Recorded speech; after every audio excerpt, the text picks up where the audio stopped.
Hi friends, welcome to my channel Yazhini இலா. இன்றைக்கி அனைவருக்கும் இனிய தமிழ் புத்தாண்டு நல்வாழ்த்துக்கள். காலையில் எழுந்திரிச்சோன்னே வீட்டெல்லாம் என் ஹஸ்பண்ட் தொடச்சிட்டு நான் விளக்கெல்லாம் கழுவிட்டு முடிச்சிட்டேன். கழுவி முடிச்சுட்டு ஃபஸ்ட்டு பூஜை ரூமில் இருக்கிறத ரெடி பண்ணி வச்சுட்டா நம்ம சமைச்சிட்டு படைக்கிறதுக்கு ஈஸியாக இருக்குன்னு விளக்கெல்லாம் கழுவி வச்சுட்டேங்க. விளக்க சும்மா கழுவி வச்சுட்டு ரொம்ப நாள் திரி போட்டு விளக்கு ஏற்றாமல் இருக்கக்கூடாது. அதனால் என்றைக்கு கழுவுறோமோ அன்றைக்கி திரி போட்டு ஏற்றிடணும். அதனால் நான் நியூ இயர் அன்றைக்கே கழுவிக்கலான்னு நான் காலையில் எழுந்திரிச்சி கழுவிட்டேங்க. விளக்கெல்லாம் கழுவிட்டு மஞ்சள் குங்குமம் வச்சுட்டேன் எல்லாத்துக்கும்.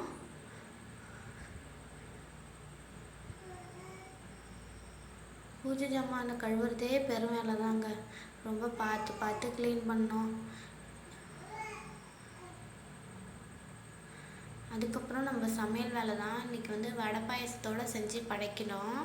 அதனால் சமையலுக்கு பருப்பு நான் விறகுக்கு பொட்டு வைக்கிறதுக்கு முன்னாடியே பருப்புக்குள்ளே வேக வச்சுட்டேன். 1.5 கிலோ படைக்கணும். விளக்குக்கெல்லாம் பொட்டு வச்சுட்டு எடுத்து வச்சுட்டேன். சாம்பாருக்கு ரெடி பண்ண போகிறேன். சாம்பாருக்கு காயெல்லாம் எடுத்து வச்சுட்டு கட் பண்ணிட்டேன். அதுக்கப்புறம் சாம்பாரையும் கூட்டி போட்டுட்டு அது கூட உருளைக்கிழங்கையும் வேக வச்சுருக்கேன் பொரியலுக்கு. அதையும் ரெடி பண்ணிட்டா வேலை முடிஞ்சிடும். சாம்பார், ஒரு உருளைக்கிழங்கு பொரியல், சர்க்கரை சாதம், சுண்டல், அப்புறம் வடை, உளுத்த வடை, கடல வடை, பாயாசம். இதோட முடிஞ்சிச்சு. இந்த விசேஷ நாள் வந்தால் மட்டும் இந்த ஊரில் வடை பாயசமாக செஞ்சு கொள்ளுவாங்க. ஆனால் எங்கள் ஊரில் அப்படி கிடையாது. நான் கல்யாணம் பண்ணிட்டு வந்ததுலேருந்து இந்த ஊர் வித்தியாசமாகவே மாறிடுச்சு எனக்கு.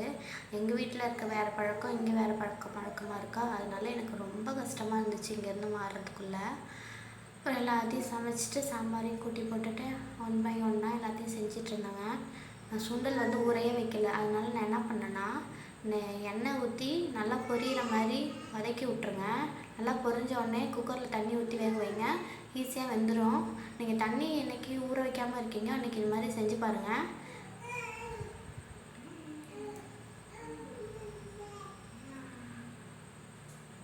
பருப்பும் வெந்துருச்சு. பருப்பில் கொட்டி போட்டுடலாம் சாம்பார். கருப்பு கவுனி அரிசியில் தான் இன்றைக்கி நான் சர்க்கரை சாதம் செய்ய போகிறேன்.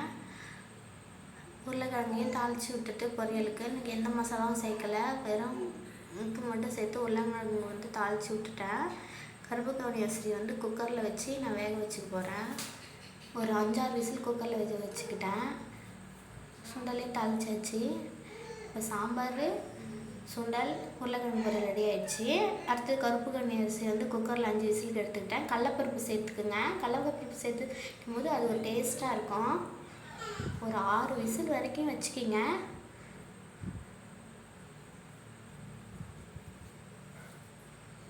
அப்புறம் என் ஹஸ்பண்ட் சக்கரை பொங்கலுக்கு எனக்கு வெல்லம் சீவி கொடுத்தாரு. நெய் போட்டு முந்திரி திராட்சை வறுத்து எடுத்துக்கிட்டேன். பாயாசத்துக்கும் சக்கரை சாதத்துக்கும். சேமியா பாயாசம் தான் இன்றைக்கி செய்ய போகிறேன், பால் ஊற்றி. அதனால் சேமியாவையும் நெய்யில் போட்டு வறுத்து எடுத்துட்டேன். பாயாசம் ரெடி ஆகிடுச்சு. லாஸ்ட்டாக பாலை மட்டும் காய்ச்சி ஊற்றினா வேலை முடிஞ்சிச்சு. கருப்பு கவுனி அரிசி நல்லா வெந்துருச்சுங்க. 24 மணி நேரம் ஊற வச்சுருந்தாங்க. அதனால தான் இப்படி நல்லா வெந்திருக்கு அரிசி. நீங்களும் உங்கள் வீட்டில் இருந்ததுன்னா நீங்களும் ட்ரை பண்ணி பாருங்கள். வெல்லம்லாம் போட்டு ஏலக்காய்லாம் போட்டு வேக வச்சுட்டேன். கருப்பு கவுனி அரிசி சர்க்கரை சாதம் ரெடி ஆகிடுச்சு. அதுக்கப்புறம் நான் கடலை வடைக்கு உளுத்த வடைக்கு மாவு ஆட்டிட்டு 2 பேர்னால நான் கொஞ்சமாக தான் மிக்சிலே போட்டு அரைச்சிக்கிட்டேன். பச்சை மிளகா, பூண்டு, பெருஞ்சீரகம், சின்ன சீரகம்லாம் போட்டு கடலை வடைக்கு பருப்பு அரைச்சி வச்சுட்டேன். அதுக்கப்புறம் உளுத்த வடைக்கு உளுந்து, பெருஞ்சீரகம், சின்ன சீரகம்லாம் போட்டு தேவையான அளவுக்கு உப்பு போட்டு அதையும் அரைச்சி பக்கத்துலேயே வச்சுட்டேன்.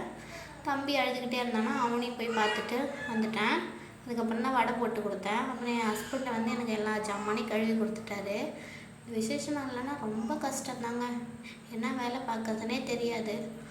பசங்களை பார்க்குறதா குழந்தைங்கள பார்க்குறதானே போயிடும்.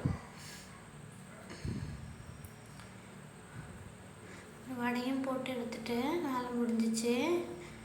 பூஜாரிக்கு போய் விளக்குக்கெல்லாம் திருநூல் போட்டு எண்ணெய் ஊற்றி படத்துக்கெல்லாம் பூ போட்டு வச்சுட்டேன்.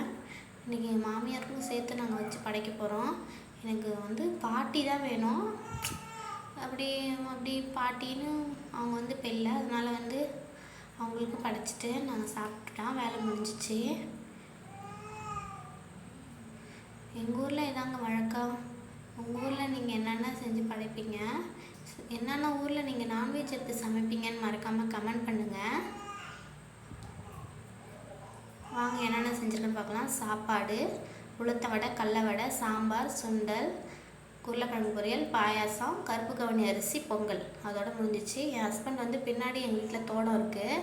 சும்மா சின்னதாக ஒரு தோட்டம் இருக்குங்க. அதில் வாழை இலை கட் பண்ணிக்கிட்டாரு.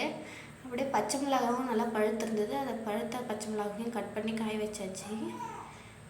அழுகுக்கெல்லாம் பூ போட்டு எல்லாமே ரெடி பண்ணி வச்சாச்சு. வந்தோடனே எங்கள் ஹஸ்பண்டோட அப்பா வந்தோடனே எல்லாத்தையும் சேர்த்து வச்சு இலையில வச்சு படைச்சிட்டோம். நாங்கள் சாம்பிராணி எல்லாம் போட்டாச்சு. அவ்வளோதாங்க எங்களோட தமிழ் புத்தாண்டோட ஸ்பெஷல்.